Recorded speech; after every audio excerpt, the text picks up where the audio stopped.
देखना है। पहला प्रश्न यहाँ पर क्या दिया गया है, तो फर्स्ट क्वेश्चन है कि वास्तविक लागत क्या है समझाइए।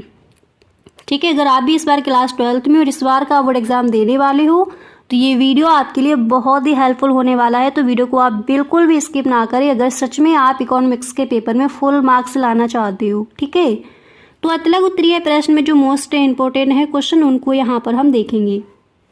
पहला प्रश्न यहाँ पर दिया गया है कि वास्तविक लागत क्या है समझाइए।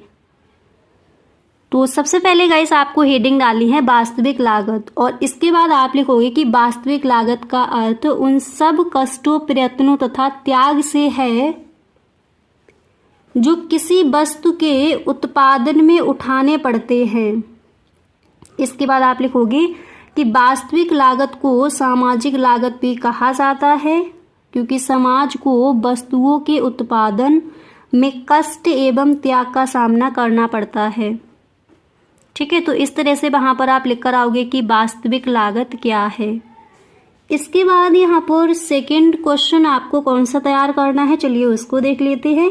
तो वास्तविक लागत क्या है, आई होप आपको समझ आ गया होगा, एक बार दोबारा से देख लीजिए। आप लिखोगे कि वास्तविक लागत का अर्थ उन सब कष्टों, प्रयत्नों तथा त्याग से है जो किसी वस्तु के उत्पादन में उठाने पड़ते हैं। वास्तविक लागत को सामाजिक लागत भी कहा जाता है क्योंकि समाज को वस्तुओं के उत्पादन में कष्ट एवं त्याग का सामना करना पड़ता है। ठीक है, चलिए अब नेक्स्ट क्वेश्चन भी यहाँ पर देख लेते हैं।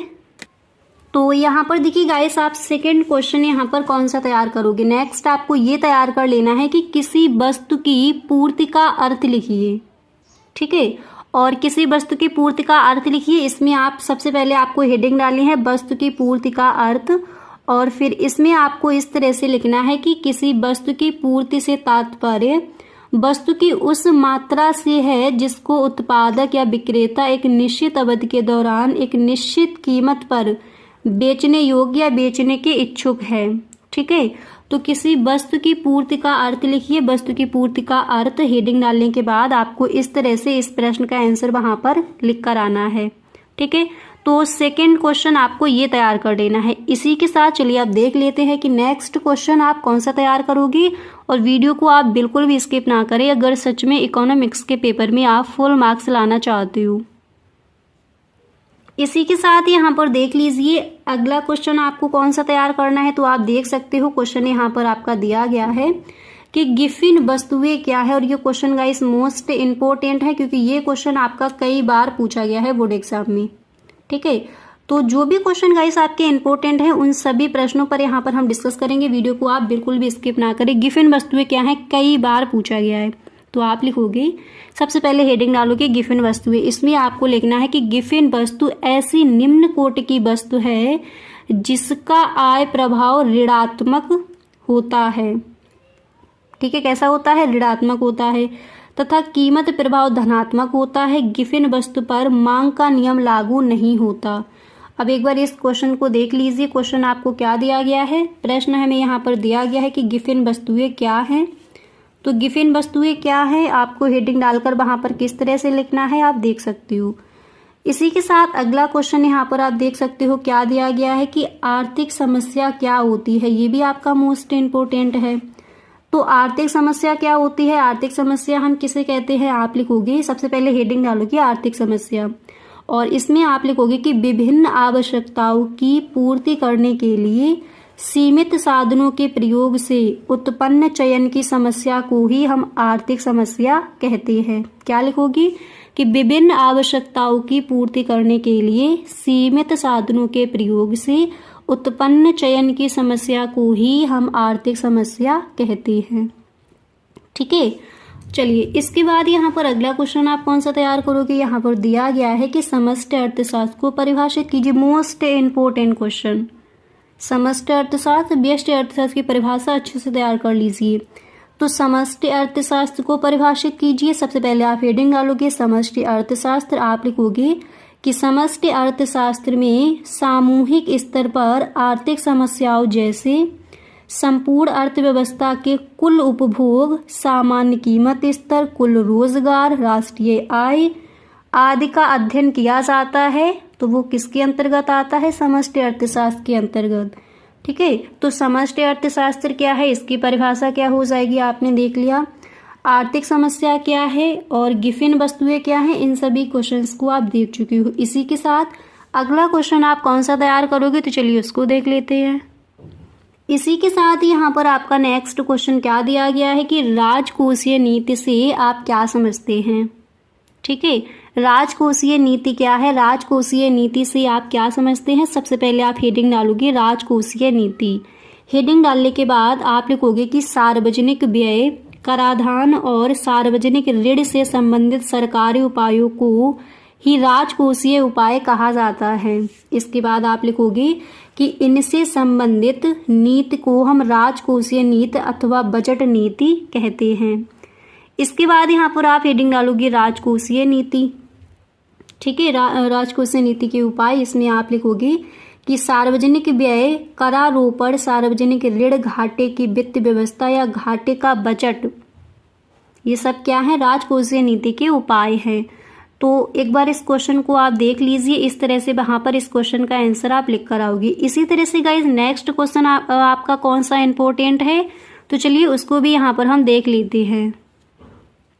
तो यहाँ पर गाइस आप देख सकते हो जो आपका अगला क्वेश्चन है दिया गया है, स्टॉक एवं प्रवाह के अंतर को निम्नलिखित प्रकार स्पष्ट किया जाता है। तो क्वेश्चन आपसे पूछा जाएगा कि स्टॉक एवं प्रवाह में क्या अंतर है, उनको आपको बताना है। तो सबसे पहले आप लिखोगे कि स्टॉक एवं प्रवाह के अंतर को निम्नलिखित प्रकार स्पष्ट किया जा सकता है।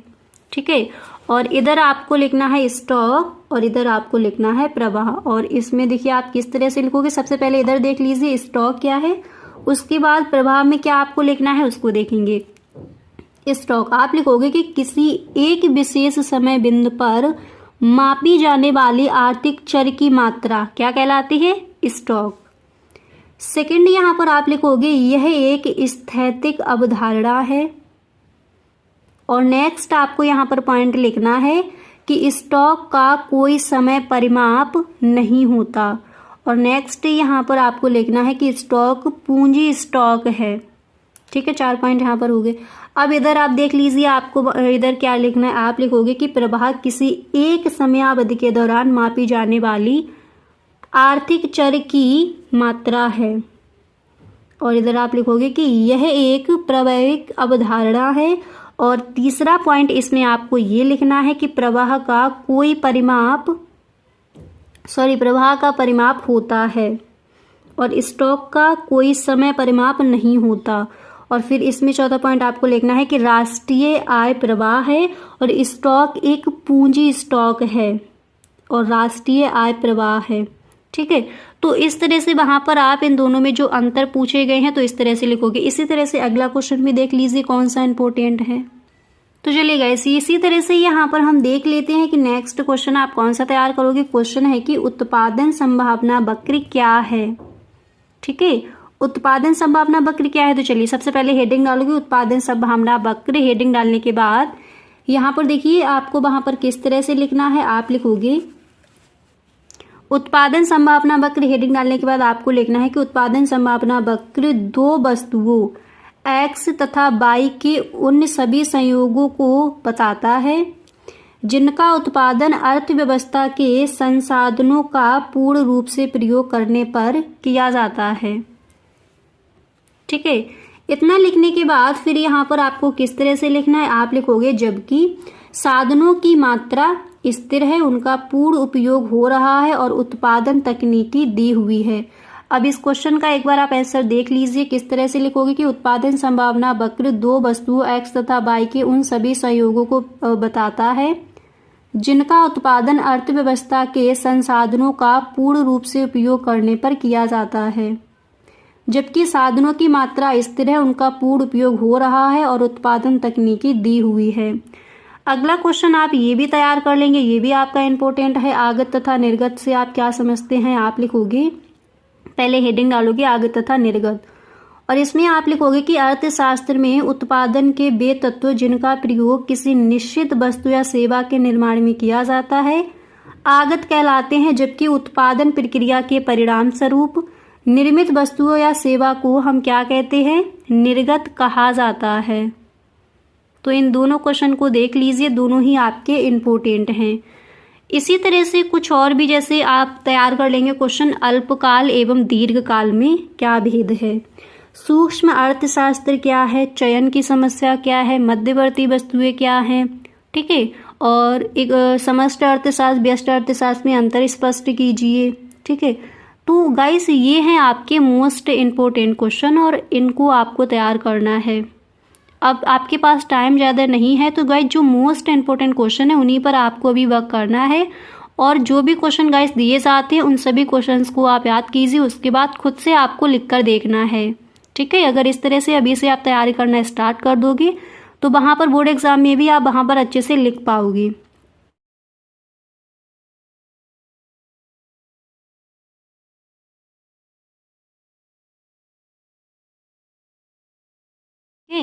पहला प्रश्न यहाँ पर गाइस दिया गया है, एक बाजार उस समय संतुलन की अवस्था में होता है जब वस्तु की मांग कैसी होती है, वस्तु की आपूर्ति से कम होती है, ठीक है, और सेकंड ऑप्शन है कि वस्तु की आपूर्ति से अधिक होती है, थर्ड ऑप्शन है कि वस्तु की आपूर्ति के बराबर होती है, और यहाँ पर 4 नंबर पर ऑप्शन है कि वस्तु की आपूर्ति से असमध्य होती है। तो एक बाजार उस समय संतुलन की अवस्था में होता है जब वस्तु की मांग कैसी होती है, वस्तु की आपूर्ति के बराबर होती है, ठीक है। तो यहाँ पर ये जो क्वेश्चन दिया गया है इसका राइट ऑप्शन हो जाएगा वस्तु की आपूर्ति के बराबर होती है। अगला क्वेश्चन यहाँ पर क्या दिया गया है, चलिए उसको देख लेते हैं, ठीक है। अगला क्वेश्चन मोस्ट इम्पोर्टेंट है, दिया गया है कि भारत में पाई जाती है कैसी अर्थव्यवस्था, तो ऑप्शन देख लीजिए, समाजवादी अर्थव्यवस्था या फिर मिश्रित अर्थव्यवस्था, नेक्स्ट ऑप्शन है साम्यवादी अर्थव्यवस्था, अगला ऑप्शन है पूंजीवादी अर्थव्यवस्था। यहाँ पर आपको बताना है कि भारत में कौन सी अर्थव्यवस्था पाई जाती है, तो हम सबको पता है कि भारत में मिश्रित अर्थव्यवस्था पाई जाती है। और पहला जो क्वेश्चन है क्या दिया गया था कि एक बाजार उस समय संतुलन की अवस्था में होता है जब वस्तु की मांग कैसी होती है, वस्तु की आपूर्ति के बराबर होती है। आई होप दोनों ही क्वेश्चन आपको एकदम सही ढंग से तैयार हो गए होंगे। चलिए गाइस अगला क्वेश्चन यहाँ पर क्या दिया गया है, चलिए उसको देख लीजिए और इसका आंसर आपको खुद से बताना है कि क्या हो जाएगा, ठीक है। एंड में आपको पता चल जाएगा कि राइट ऑप्शन कौन सा है इसमें। क्वेश्चन है कि अर्थशास्त्र के जनक कौन थे, जेबी से, माल्थस, एडम स्मिथ या फिर रिकार्डो। तो अर्थशास्त्र के जनक कौन थे। अब यहाँ पर गाइस आप बताइए कि ये जो क्वेश्चन है इसका आंसर क्या हो जाएगा। फर्स्ट नंबर पर क्या है ऑप्शन, जेबी से। आप बताइए क्वेश्चन रॉन्ग है या फिर राइट है। नेक्स्ट दिए गए हैं माल्थस, सी नंबर पर है एडम स्मिथ और डी है रिकार्डो। आपको कमेंट बॉक्स में बताना है कि अर्थशास्त्र के जनक कौन थे, ठीक है। तो यहाँ पर राइट ऑप्शन कौन सा हो जाएगा देख लीजिए। तो अर्थशास्त्र के जो जनक हैं वो है एडम स्मिथ। अर्थशास्त्र के जनक कौन है, एडम स्मिथ। भारत में कैसी अर्थव्यवस्था पाई जाती है, मिश्रित अर्थव्यवस्था। एक बाजार उस समय संतुलन की अवस्था में होता है जब वस्तु की मांग कैसी होती है, वस्तु की आपूर्ति के बराबर होती है, ठीक है। चलिए इसके बाद यहाँ पर अगला क्वेश्चन कौन सा है, क्वेश्चन नंबर 4। तो देख लीजिए क्वेश्चन नंबर 4 यहाँ पर हमें दिया गया है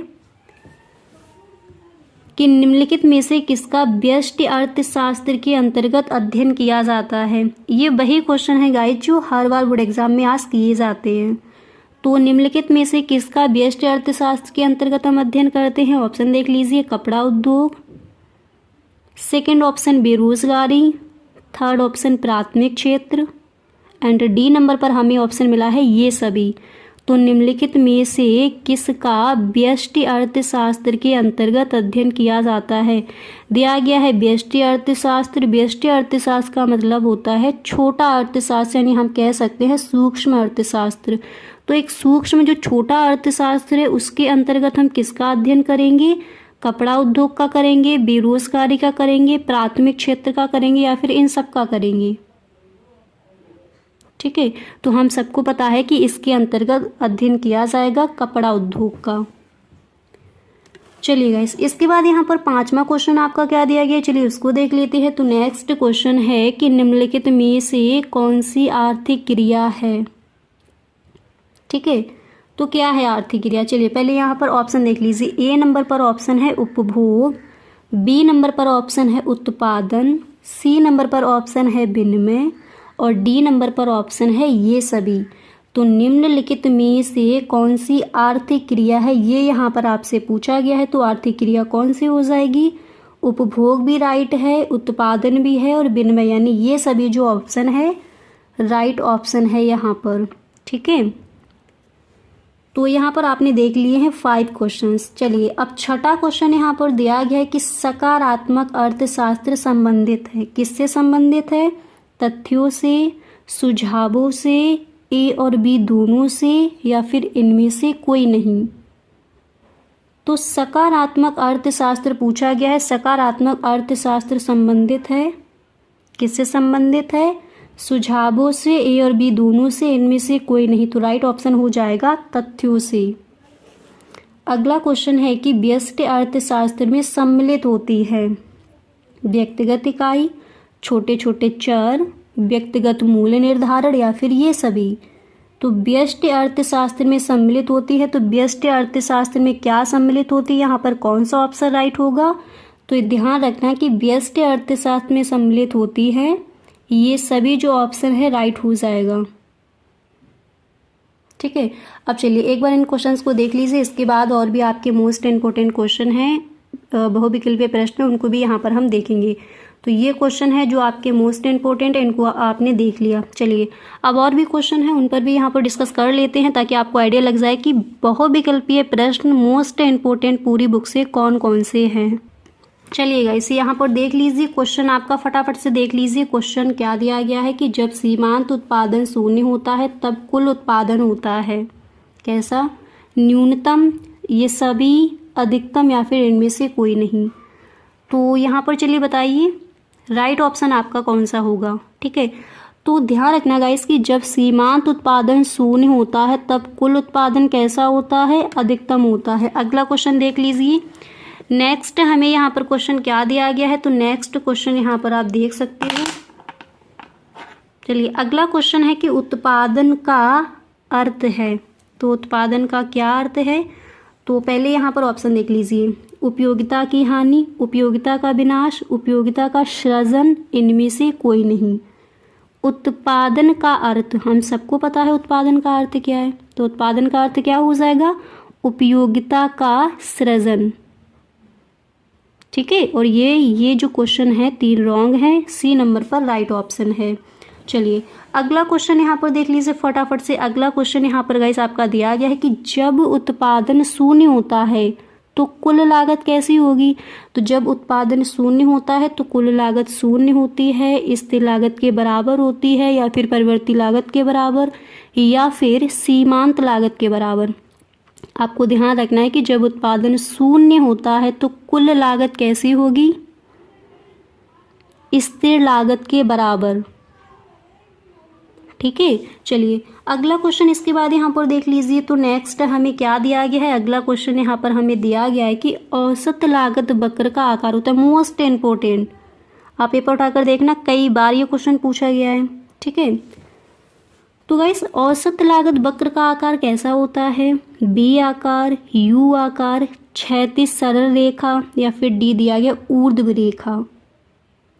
तो हम सबको ध्यान रखना है कि औसत लागत वक्र का जो आकार है वो होता है यू आकार का।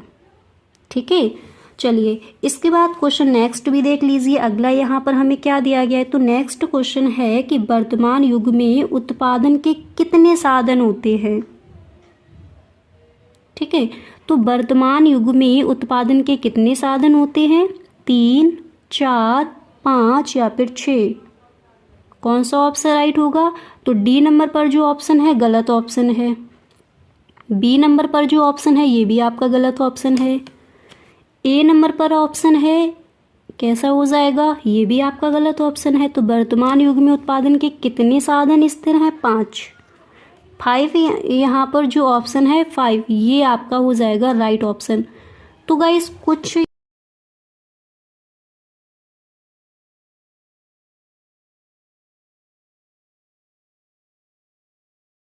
घटक बताइए। ठीक है, तो फर्स्ट क्वेश्चन आपको ये तैयार कर लेना है।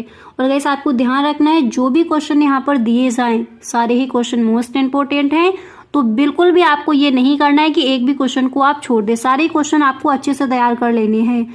जो क्वेश्चन गाइस बोर्ड एग्जाम बार बार जिन क्वेश्चंस को बार बार रिपीट करता है, जिन क्वेश्चंस को बार बार पूछता है, वही क्वेश्चन यहाँ पर आपके रखे गए हैं पूरी बुक से। तो आपको ध्यान रखना है कि इन सभी क्वेश्चंस को आपको तैयार कर लेना है, ठीक है। तो पहला प्रश्न, प्रभावी मांग क्या है, इसके निर्धारक घटक बताइए। सेकंड क्वेश्चन भी यहाँ पर आप देख सकते हो कि उपभोग फलन से क्या आशय है। क्लियर। तो इन दो क्वेश्चंस को आप तैयार करेंगे। अब इसी के साथ यहाँ पर अगला क्वेश्चन आपको कौन सा तैयार करना है, चलिए उसको देख लेते हैं। और बिल्कुल भी आप वीडियो को स्किप ना करिए अगर इस बार के बोर्ड एग्जाम में आप फुल मार्क्स लाना चाहते हो। अब इसके बाद यहाँ पर आपका अगला क्वेश्चन दिया गया है कि सीमांत लागत क्या है, ठीक है। सीमांत लागत क्या है, व्यष्टि एवं समष्टि अर्थशास्त्र में अंतर स्पष्ट कीजिए। इसको तैयार करेंगे। मुद्रा के 3 प्रमुख कार्य लिखिए, इसको तैयार करेंगे। अब चलिए फटाफट से आप इन क्वेश्चंस को देख लिया आपने। अब चलिए आगे देख लेते हैं कौन कौन से ऐसे क्वेश्चन हैं जो इम्पोर्टेंट हैं। और गाइस वीडियो को आप बिल्कुल भी स्किप ना करें। अगला क्वेश्चन है कि सीमांत उपभोग प्रवृत्ति क्या होती है, ठीक है। सीमांत उपभोग प्रवृत्ति क्या है, इसको तैयार करेंगे। इसी के साथ यहाँ पर अगला क्वेश्चन आपको दिया गया है कि कीमत विभेद किसे कहते हैं, ठीक है। कीमत विभेद क्या है, कीमत विभेद हम किसे कहते हैं, इसको तैयार कर लेंगे। तो क्वेश्चन देख लीजिए, प्रभावी मांग क्या है, इसके निर्धारक घटक। उपभोग फलन से क्या आशय है, सीमांत लागत क्या है, व्यष्टि एवं समष्टि अर्थशास्त्र में अंतर स्पष्ट कीजिए। मुद्रा के 3 प्रमुख कार्य, सीमांत उपभोग प्रवृत्ति क्या होती है, कीमत विभेद किसे कहते हैं। और यहाँ पर इसी तरह से नेक्स्ट क्वेश्चन है कि बजट रेखा को परिभाषित कीजिए। ये भी आपका मोस्ट इम्पोर्टेंट है। तो बजट रेखा क्या है, बजट रेखा को परिभाषित कीजिए। इसी के साथ गाइस अगला क्वेश्चन है बाजार का अर्थ लिखिए।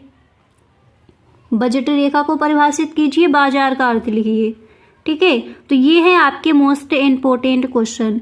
इसी के साथ कुछ और भी आपके क्वेश्चंस हैं, तो उससे पहले गाइस आपको बता दें इसी तरह से अर्थशास्त्र में जो आपके अतलग उत्तरीय प्रश्न है वो कौन कौन से मोस्ट इम्पोर्टेंट है, उस वीडियो का लिंक आपको डिस्क्रिप्शन बॉक्स में दिया गया है। डिस्क्रिप्शन बॉक्स में लिंक गिवन है, वहां से आप उस वीडियो को जरूर देख लें, ठीक है। इसी तरह से वहां पर दिए गए कि अतलग उत्तरीय प्रश्न कौन कौन से आपके मोस्ट इम्पोर्टेंट हैं। और एक और आपका गाइस वीडियो है जिसमें जो आपके बहुविकल्पीय प्रश्न कौन कौन से मोस्ट इम्पोर्टेंट है पूरी बुक से, उस वीडियो का भी लिंक आपको डिस्क्रिप्शन बॉक्स में मिल जाएगा। गाइस एक बार अगर आप डिस्क्रिप्शन बॉक्स चेक नहीं कर सकते तो चैनल पर जाकर आप इसकी प्लेलिस्ट देख लीजिए, वहां पर आपको सारे वीडियोस मिल जाएंगे, ठीक है। और अर्थशास्त्र की अच्छे से आप अपनी तैयारी भी कर लोगे। वहां पर गाइस 3-4 मॉडल पेपर जो आपके 12 मॉडल पेपर हैं जो क्वेश्चन पूछे ही जा सकते हैं इस बार के बोर्ड एग्जाम में, तो उन मॉडल पेपर का आपको मिलेगा फुल सॉल्यूशन।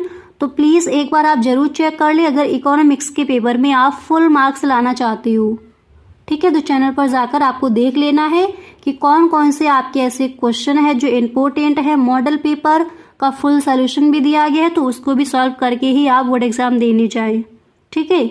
चलिए अब यहाँ पर देख लीजिए आप नेक्स्ट क्वेश्चन आपको कौन सा तैयार करना है। तो बजट रेखा को परिभाषित कीजिए, बाजार का अर्थ लिखिए। अगला क्वेश्चन देख लीजिए। इसके बाद यहाँ पर आपको नेक्स्ट क्वेश्चन क्या दिया गया है कि मांग की कीमत लोच क्या होती है, ठीक है। तो मांग की कीमत लोच क्या है, इसको आप तैयार कर लेंगे। एंड इसी के साथ यहाँ पर आपका अगला क्वेश्चन कौन सा दिया गया है। तो चलिए इन क्वेश्चंस को आप देख चुके हो, अब आगे देख लीजिए ऐसे कौन कौन से क्वेश्चन है जिनको आपको तैयार करना है। मांग की कीमत लोच क्या होती है। नेक्स्ट है उपभोग की सीमांत प्रवृत्ति से आप क्या समझते हैं, ठीक है। उपभोग की सीमांत प्रवृत्ति क्या है, उपभोग की सीमांत प्रवृत्ति से आप क्या समझते हैं, इसको तैयार करेंगे। इसी के साथ अब नीचे देख लीजिए अगला क्वेश्चन दिया गया है पूर्ति तथा स्टॉक में क्या अंतर है। ये भी आपका मोस्ट इम्पोर्टेंट है, इसको तैयार करेंगे। पूर्ति तथा स्टॉक में क्या अंतर। और बजट रेखा क्या है, बजट रेखा को परिभाषित कीजिए, हम देख चुके हैं इस क्वेश्चन का आंसर। नेक्स्ट है कि मुद्रा के 3 प्रमुख कार्य, ये तो आप देख चुके हो क्वेश्चन। नेक्स्ट है कि सार्वजनिक वस्तु से क्या आशय है, सार्वजनिक वस्तु क्या है, सार्वजनिक वस्तु से क्या आशय है। और अगला क्वेश्चन है कि बैंक दर को परिभाषित कीजिए, ये भी आपका मोस्ट इम्पोर्टेंट है, इसको तैयार करेंगे। बैंक दर क्या है, बैंक दर को परिभाषित कीजिए। अगला क्वेश्चन है भुगतान शेष संतुलन से क्या तात्पर्य है, ये भी आपका मोस्ट इम्पोर्टेंट है। ठीक है, तो जो क्वेश्चन आपके मोस्ट इम्पोर्टेंट हैं वही यहाँ पर दिए गए हैं। अगला क्वेश्चन देख लीजिए। इसके बाद नेक्स्ट आप तैयार कर लेंगे बेरोजगारी क्या है, और अगला क्वेश्चन है कि वास्तविक प्रवाह से क्या आशय है। ठीक है, वास्तविक प्रवाह क्या है, वास्तविक प्रवाह से क्या आशय है। इसके बाद अगला क्वेश्चन आप कौन सा तैयार करेंगे उसको देख लेते हैं। अब एक बार गाइस यहाँ पर देख लीजिए, जो भी क्वेश्चन आपके यहाँ पर देखे इन सभी क्वेश्चंस का, अगर इन सभी क्वेश्चंस का आपको आंसर चाहिए तो please tell me in the comment box. आप हमें कमेंट बॉक्स में जरूर बताएं। नेक्स्ट डे ही इन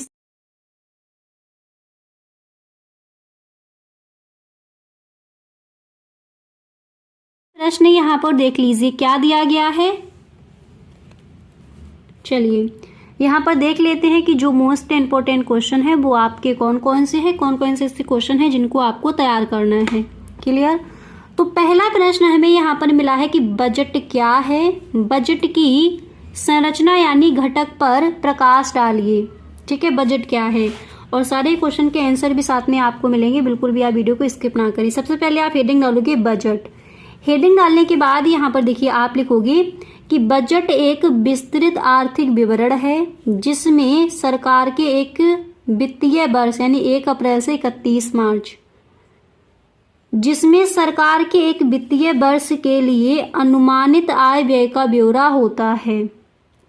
इसके बाद आप लिखोगे इसमें निश्चित उद्देश्यों को प्राप्त करने के लिए सरकार द्वारा अपनाई जाने वाली नीति सम्मिलित रहती है। इसके बाद टेलर के अनुसार यानी जो आपके अर्थशास्त्री हैं, टेलर ने इसके बारे में क्या कहा है। तो देखिए इन्होंने क्या कहा, इन्होंने कहा है कि बजट सरकार की मास्टर वित्तीय योजना है।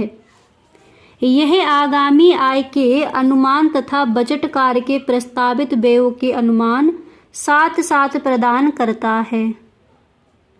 ठीक है, अब इसके बाद देखिए इन्होंने क्या कहा है। अब इसके आगे देखिए आपको क्या लिखना है।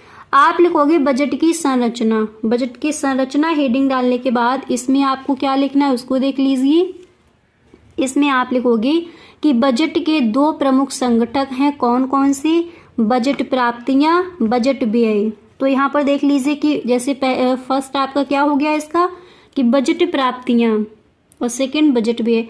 बजट प्राप्तियां क्या है उसको देख लीजिए। आप लिखोगे कि बजट प्राप्तियों से आशय एक वित्तीय वर्ष भारत में 1 अप्रैल से लेकर 31 मार्च में सरकार को सभी मौद्रिक साधनों से प्राप्त मौद्रिक आय से है। इसके बाद आप लिखोगे कि बजट प्राप्तियों को विस्तृत रूप से 2 भागों में वर्गीकृत किया गया है, और वो 2 भाग कौन कौन से हैं, राजस्व प्राप्तियां और पूंजीगत प्राप्तियां।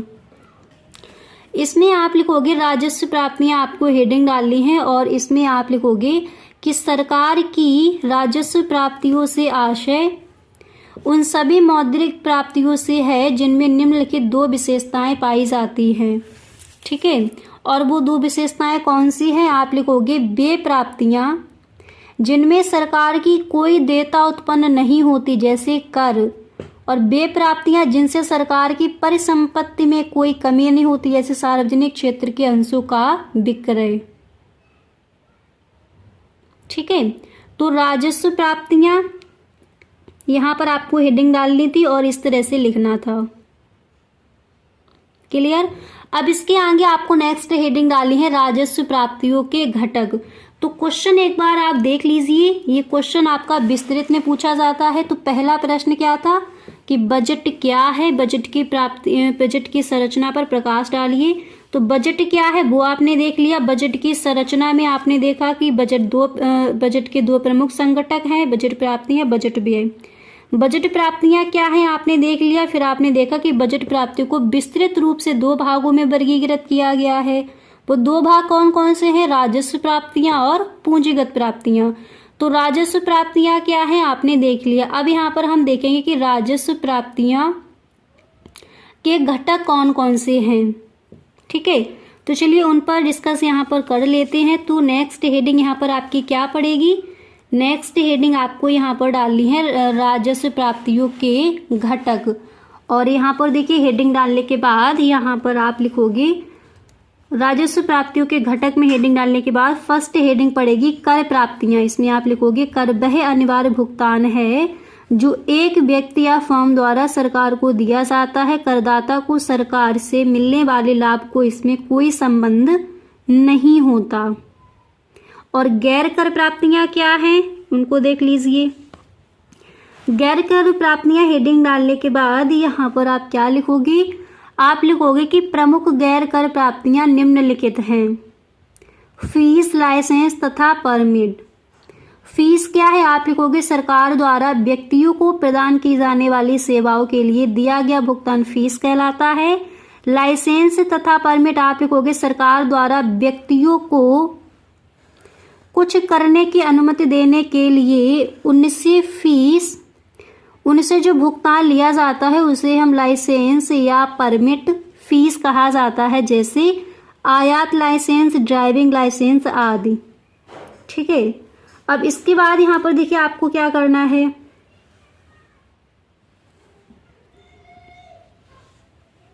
अब इसके बाद यहाँ पर आप क्या करोगे, नेक्स्ट हेडिंग आपको क्या डालनी है उसको देख लीजिए। तो यहाँ पर दिया गया था कि फीस, लाइसेंस तथा परमिट। अब यहाँ पर गाइस नेक्स्ट क्वेश्चन ही आप देख लीजिए। अगला क्वेश्चन आप ये तैयार कर लेंगे कि अल्पकाल एवं दीर्घकाल में भेद कीजिए। ठीक है, तो हेडिंग डाली है अल्पकाल एवं दीर्घकाल। पहले यहाँ पर हम देखेंगे अल्पकाल क्या है, उसके बाद दीर्घकाल क्या है उस पर भी डिस्कस करेंगे।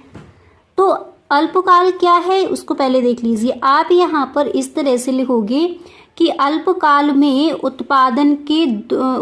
अल्पकाल के साधन दो प्रकार के होते हैं। कौन कौन से, स्थिर साधन और दूसरा होता है परिवर्तनशील साधन। तो स्थिर साधन क्या है, आप लिखोगे कि स्थिर साधन वे हैं जिनकी मात्रा में उत्पादन प्रक्रिया में उत्पादन नहीं किया जा सकता। और परिवर्तनशील साधन क्या है, आप लिखोगे कि जिनकी मात्रा में उत्पादन प्रक्रिया की आवश्यकता अनुसार परिवर्तन किया जा सकता है। ठीक है, अब देखिए अल्पकाल में फर्म अन्य साधनों को स्थिर रखते हुए केवल परिवर्तनशील साधन को बढ़ाकर उत्पादन स्तर में परिवर्तन करती है। और यहाँ पर नेक्स्ट लिखोगे कि अल्पकाल में परिवर्तनशील साधनों की मात्रा को घटाया बढ़ाया जा सकता है, स्थिर साधनों की मात्रा में कोई परिवर्तन नहीं किया जा सकता। अब यहाँ पर देखिए नेक्स्ट हेडिंग डालोगे दीर्घकाल। तो क्वेश्चन हमारा यहाँ पर क्या दिया गया था कि अल्पकाल एवं दीर्घकाल में भेद कीजिए। तो यहाँ पर आप देख चुके हो कि अल्पकाल हम किसे कहेंगे। अब यहाँ पर हम देखेंगे कि दीर्घकाल क्या है। तो हेडिंग डालोगे दीर्घकाल और इसमें आप लिखोगे कि दीर्घकाल में कोई भी साधन स्थिर नहीं होता। ठीक है, सभी साधनों की मात्रा को उत्पादन प्रक्रिया की आवश्यकता अनुसार घटाया बढ़ाया जा सकता है। फर्म उत्पादन के साधनों में आनुपातिक परिवर्तन करके उत्पादन पैमाना बदलती है। और फिर आप लिखोगे कि अल्पकाल और दीर्घकाल में आधारभूत अंतर समयावधि का है। ठीक है, तो एक बार गाइस देख लीजिए कि अल्पकाल क्या है। स्क्रीनशॉट इसका आप ले लीजिए, इतना देख लीजिए। आगे भी और भी आपको दीर्घकाल में 2-3 लाइनें लिखनी है। इतना करने के बाद यहाँ पर आपको फिर बताना है कि समयावधि का अंतर होता है। और इसके बाद यहाँ पर आप क्या लिखोगे उसको देख लीजिए। आधारभूत अंतर समयावधि का होता है। और इतना लिखने के बाद फिर यहाँ पर गाइस आपको इस तरह से लिखना है कि किसी भी उत्पादन प्रक्रिया के लिए दीर्घकाल अल्पकाल की तुलना में एक लंबी समयावधि होती है। फिर आप लिखोगे और इसलिए सभी साधनों में आवश्यकता अनुसार परिवर्तन किया जा सकता है। तो आई होप आपको क्लियर हो गया होगा क्वेश्चन क्या था कि अल्पकाल एवं दीर्घकाल में भेद कीजिए। देखिए अल्पकाल एवं दीर्घकाल ये क्वेश्चन आपका लघु उत्तरीय प्रश्न में पूछा जाता है और इससे फर्स्ट वाला जो क्वेश्चन देखा था वो आपका विस्तृत में पूछा जाता है। ठीक है, तो दोनों ही क्वेश्चन आपके मोस्ट इम्पोर्टेंट हैं। इसी के साथ कुछ और भी आपके क्वेश्चन हैं, चलिए उनको भी देख लेते हैं।